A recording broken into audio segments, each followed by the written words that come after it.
this whole notion of having to apologize has become a thing. It's like a reflex. Absolutely. And I heard that as reflux, which is also true. Think about the message saying, I'm sorry, tells your brain. I'm wrong. I'm too much. I don't belong here. I'm not enough. Hello, imposter syndrome, unclear boundaries. Apologizing all the time weakens your assertiveness.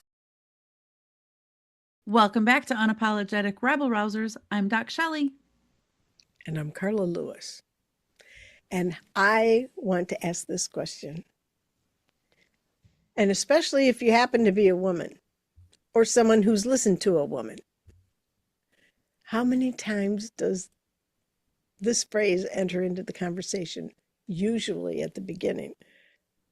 I'm sorry, but.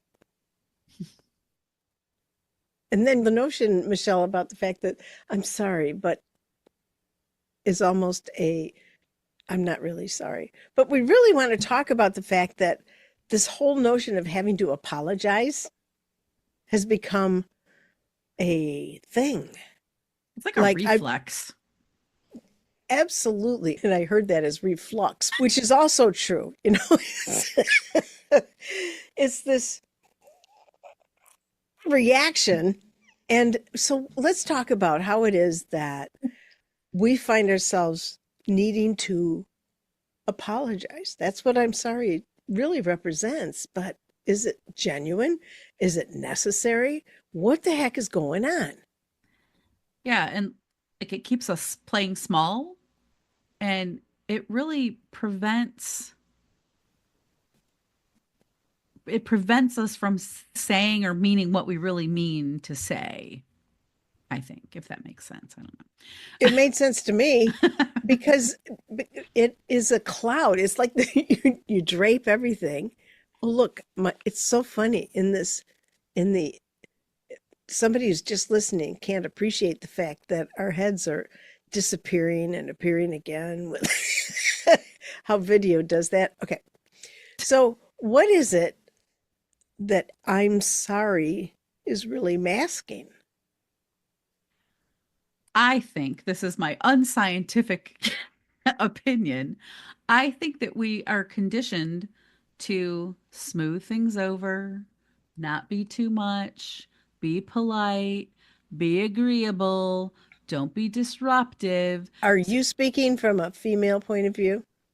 Yes. Okay, so playing small. So, yeah. And saying sorry becomes a safety mechanism.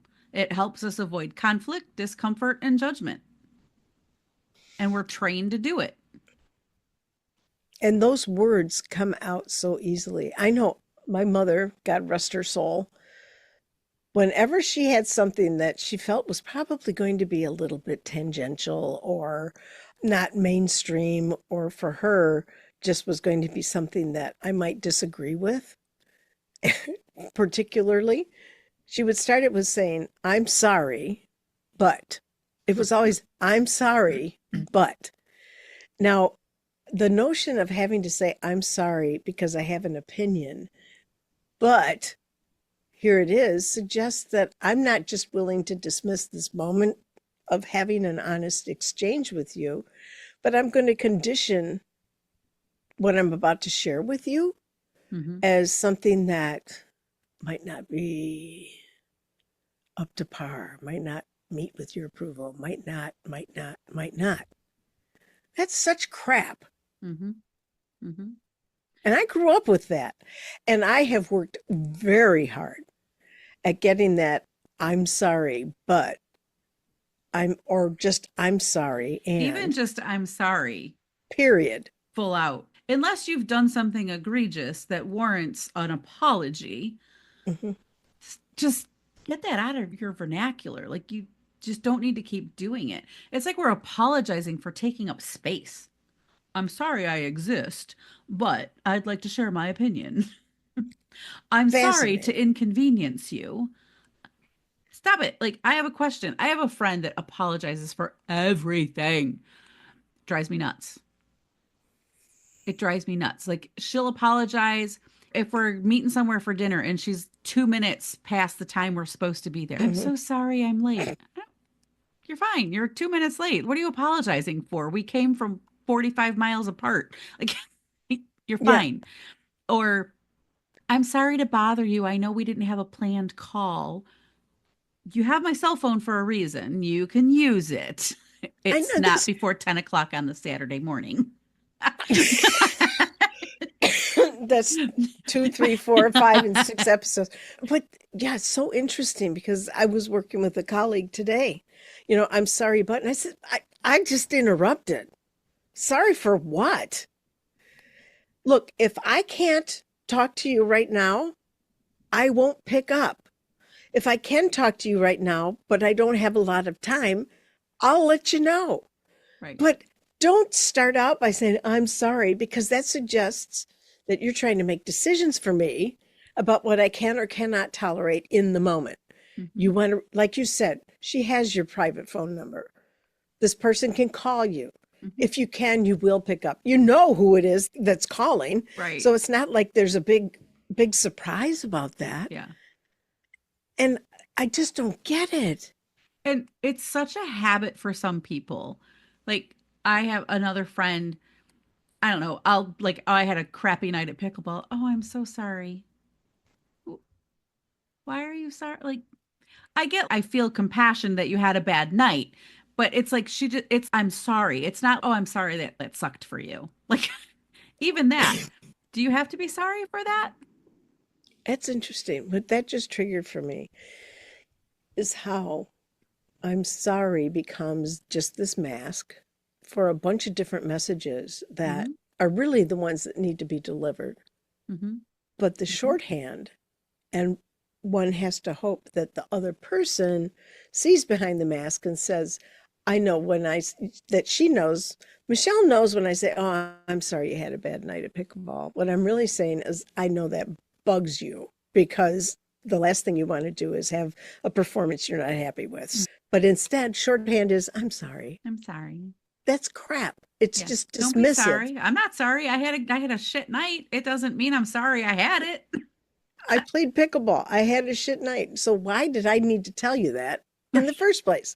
Well, because I trust that you're interested in what's going on in my life. And for you to say, oh, I'm sorry, ends up being freaking dismissive. Mm-hmm. I'm just going to say it. I'm feeling some energy around this. Don't dismiss crap by saying, I'm sorry, Mm-hmm. because there's a message behind that.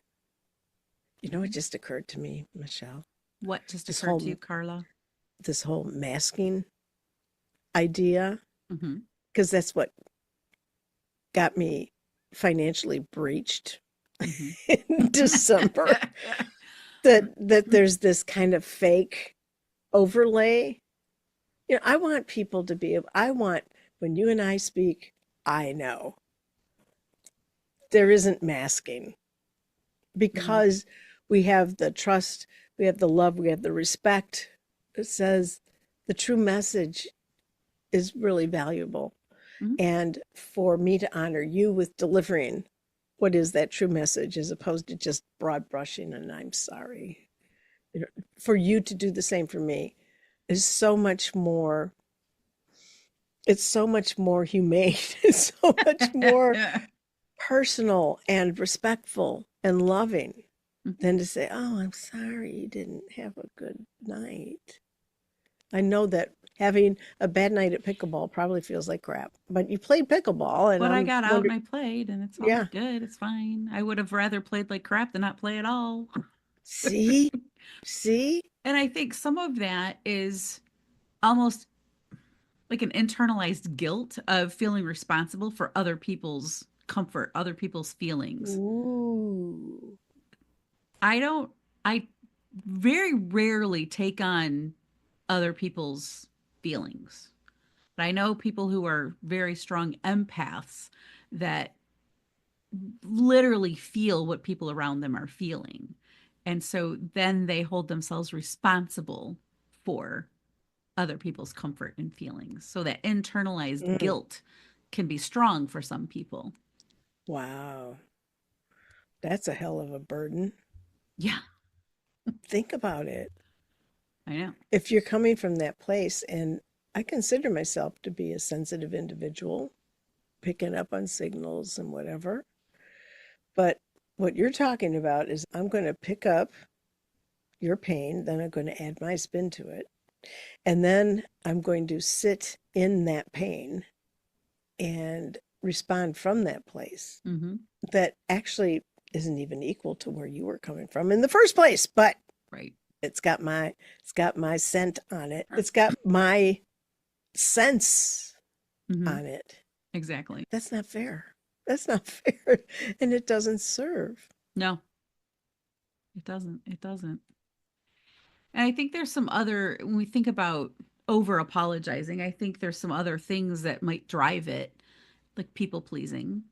I want to keep the peace. Even I know it's not my fault, still going to apologize. Fear of Wow. conflict, I think, is another one.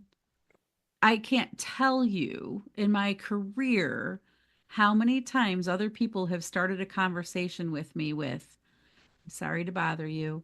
I know you're busy and Oh, I'm really sorry." Don't be sorry. You need something from me. What do you need? Like, just, and we already talked a little bit about that cultural conditioning. And I think the other thing, particularly for women, is that self minimization. Again, I'm going to apologize for taking up space. I'm going to apologize for putting my perspective out there. I'm going to apologize for asking questions. Stop it. just, just stop. there's a notion about from that is about playing small. It's like Yes. you've already said it, apologizing for one's presence, for taking up that space. We Yeah. have people, we have the people in our lives, those that we choose because we want, need, or have to manage with them in our lives. Hmm. And so that's it. If I haven't booted you out, this sounds so crass. But seriously, if But you have someone in your life that is in your life and you haven't booted them out, then there's some form of respect and consideration that they deserve, mhm. even if it's an uncomfortable presence in your life. Where am I going with this? It's it, okay. You don't have to apologize for your presence in any of that. I think maybe where you were headed with that was like, what's the cost of this habit? Mm, Is if you are over apologizing, it's gonna, I think it's gonna impact your own confidence, right? yeah. It's gonna weaken your communication and it's gonna tell other people that you don't trust yourself. And it might impact how seriously people take you if you're over Okay. apologizing. So is because that apologizing is a cowering behavior. If you're Hmm. not saying I'm so sorry for something that I And did, and brought think in. about, yeah, and think about the message saying I'm sorry tells your brain Mm, I'm wrong. I'm too much. I don't belong here. I'm not enough. Hello, imposter syndrome, Oh my gosh. unclear So, boundaries. Apologizing all the time weakens your assertiveness. so a question would be if can become aware of that propensity to apologize, even as an entree into a conversation or even a comment, some engagement, what's going on? How do you become aware of the fact that you are somehow diminishing yourself in this exchange before you say anything else? It's like, don't you kind of have to warm up to the fact that I'm shit and I don't belong in this, or I am less than honorable to be a part of this conversation? And so I'm going to start off by saying, I'm sorry. I'm sorry that I exist in this world in this moment right now because I'm going to inconvenience you by sharing my perspective. Oh my God. Bullshit. we, I, But we, think about that. Really? Like, I'm apologizing before I ask you a question. I'm apologizing before I share my perspective. I've done this in meetings. I'm sorry, I have something to say. What? I'm not sorry. And I catch myself. I haven't done it in a long time because I've been very cognizant about working on this. But Mm-hmm. earlier in my career, it was constantly, oh, I have something to say. I have a question. And it was like this meek, mild, can I interrupt? Because all the boys in the room are talking. Oh gosh, and there you go. I mean, yes, that, and we have to recognize that training, Hmm. I'll say, Yeah. conditioning. We've been conditioned to do these things. Hmm. But if you think about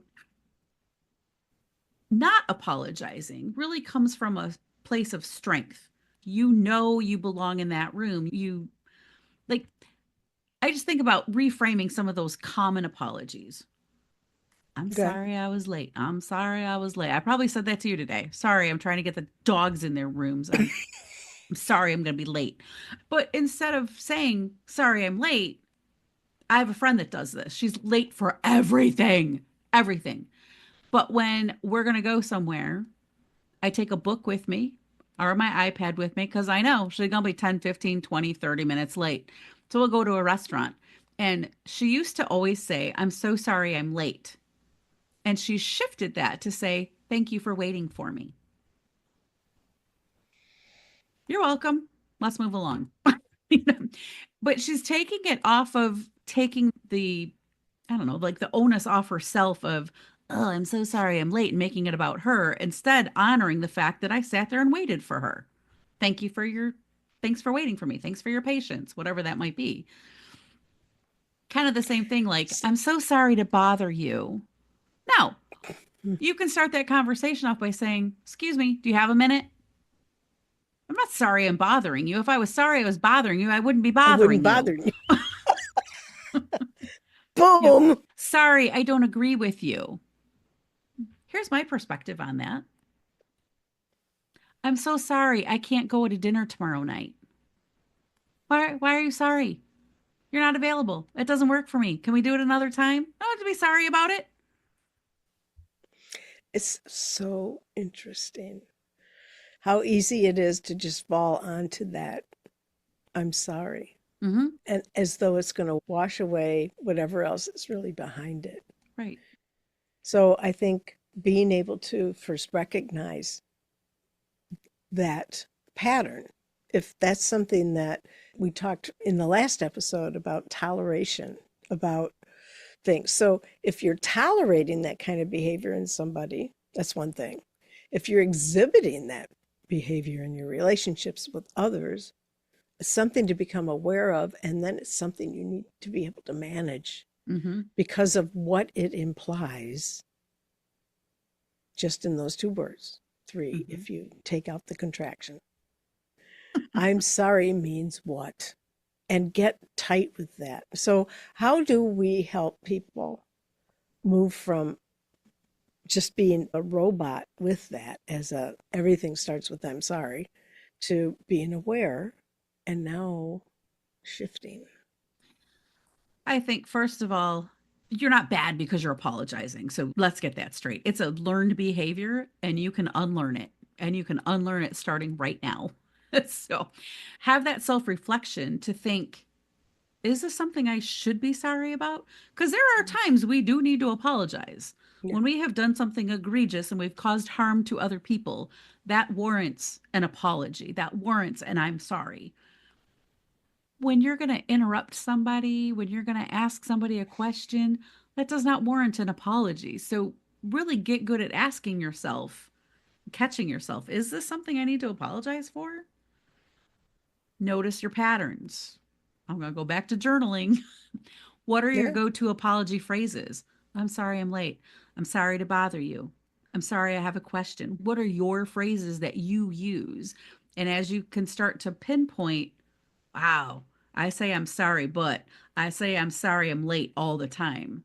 Can I interject at that? Also, Yeah, start to shift those things. what are the triggers for that? What are the circumstances where you find yourself falling into that kind of pattern? Exactly. And think about where it would be, I'll say, lower stakes for you to start shifting the habit, to start rewiring that habit in your interactions with people, Mhm. and start to think about, if I am always saying I'm sorry I'm late, try the example I shared earlier of with my friend, thank you for waiting for me. So just think about what phrases could you use to replace your I'm sorries when they don't need to be I'm sorries. And if I may add to You that may. example you gave of your friend who is habitually late, for the person that finds themselves having to apologize for something like that, and even if they take this guidance and shift it from I'm sorry I'm late to thank you for waiting, that person has another exploration to undergo, which is what is facilitating me being disrespectful on a regular basis for the commitments that I'm making. And see, Because I for don't see it sure, as disrespectful. it's fair enough. The fact that somebody doesn't somebody who is not following through on their commitments on a regular basis, there's something going on. But see, she does follow through. She's late, but she shows up. And She's I'm got not dissing poor, your friend. she has poor time management skills. And But that's she's the been like that awareness, her right? whole, she literally has been like that her whole life. When we were kids, she was late to the playground. I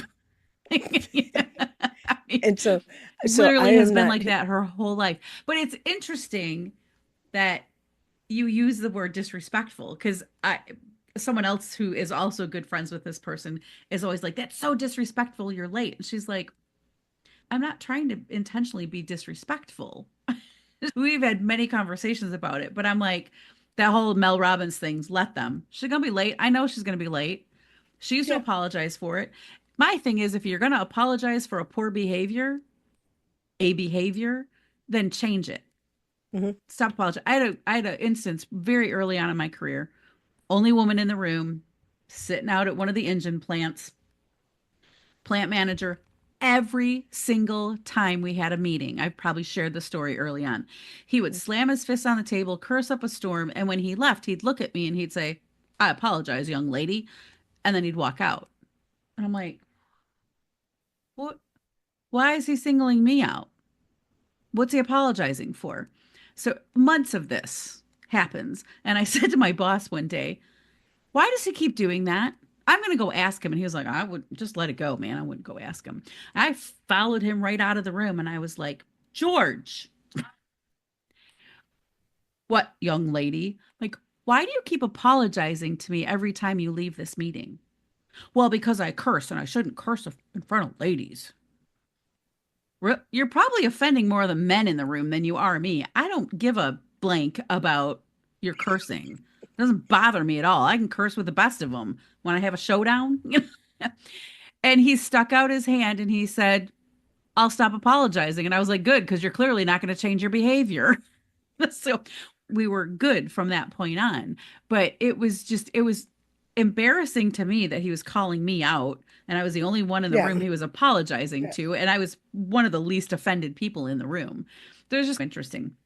But It is. we often label people's behavior and things as one way when they don't mean it one way. So anyway, but when I think about the whole I'm sorry thing, Mhm. like we don't owe the world apologies for showing up. We don't owe the world apologies for being a human being. We, particularly as women, have to stop shrinking ourselves. And I'm sorry when it's not an egregious thing that needs to be apologized for, is making yourself small. Take up space. So I would challenge our listeners to really pay attention to, where are you saying I'm sorry, and replace that with presence, with clarity. Be direct. You're not a burden. You're a force of nature and you deserve to be reckoned with. Damn straight. And with that note, I'm Carla Lewis. I'm Doc Shelley. We'll see you next time. Like, we don't owe the world apologies for showing up. We don't owe the world apologies for being a human being. We, particularly as women, have to stop shrinking ourselves.